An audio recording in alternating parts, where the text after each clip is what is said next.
Aloha. Hopefully this is the last time I have to remove my bumper cover. I had to take it off to remove the high wing spoiler.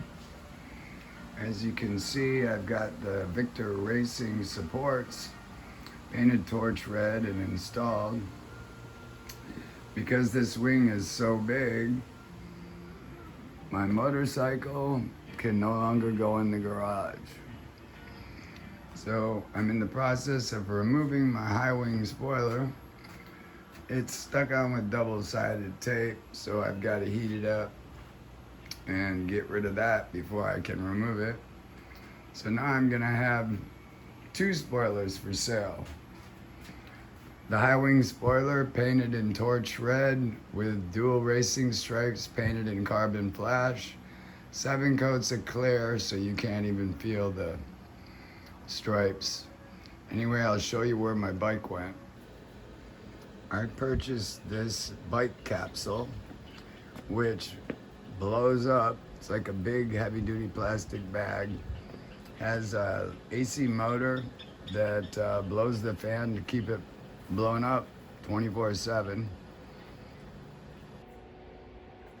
Here's my 2020 Corvette Z51 spoiler that's for sale for $500 in carbon flash. Here is the new VictorRacing CSTAT 8-inch big wing spoiler. I have to wait till my wife gets home for her to help me mount this on my car. Once I get the double-sided tape off my high wing spoiler, this is what I'm going to use to fill the holes. I'm going to mix up some fiberglass resin. I have some syringes.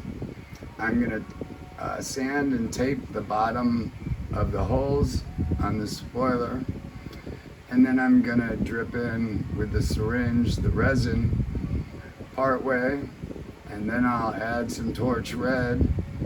And then with about 1/8 left, I'll add some clear lacquer. And that should keep me from having to respray my entire bumper cover. Anyway, aloha and stay safe.